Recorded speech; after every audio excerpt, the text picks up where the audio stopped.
now it's just essentially a parody site. It's like the Babylon Bee, but with no self-awareness. And yet, their subscriber numbers aren't going down, even though no human being could read the New York Times and take it seriously. You really have to be in a coma. So is everybody subscribing to the New York Times in a coma? It's really been one of the biggest mysteries in journalism. What explains it? So we decided to find out, do a little shoe leather reporting. One of our producers signed up for the New York Times' monthly subscription about a year ago. This is a longitudinal study. Then when the Times raised the rate to $17 a month, our producer tried to cancel. We talked to representatives at the Times in April, and that representative told us that the cancellation was going to go through. But then this month, we got billed again. On Wednesday, our producer called in to renew the subscription, rather to request the cancel to go through, and the Times told us that was no problem to go through. Then this morning, for some reason, the Times hit us with yet another charge for $17. So we called the Times to find out what was going on.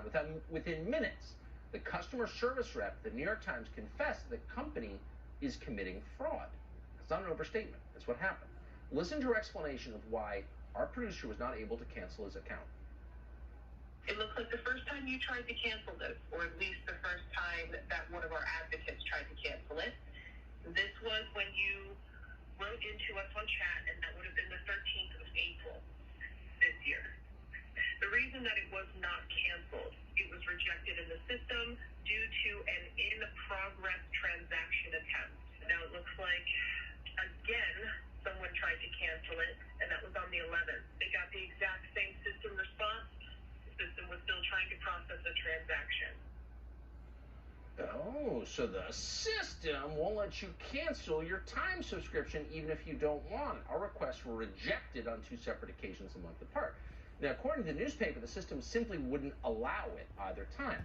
So we demanded a refund. Then the representative told us, can you guess? The system doesn't allow refunds.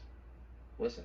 Now, as for the refund of those two transactions you were trying to avoid, it does not look like those were processed at all. So I'm going to have to do that for you now, which shouldn't be a problem, right? Billing event is being processed. Why is there another event being processed? That doesn't make any sense. Now, we should admit that this customer service representative probably does not work for the New York Times. Seemed like a sweet person and admitted that doesn't make any sense. Well, it's true, it doesn't make sense unless you're the New York Times and you're trying to rip off your customers, which is the only way you can stay in business because you're so bad, no normal person would ever pay to read you. And ultimately, the customer service rep, sweet woman that she is, made it clear that's exactly what's happening. Now, as for the refund of those two transactions you were trying to avoid, it does not look like those were processed at all.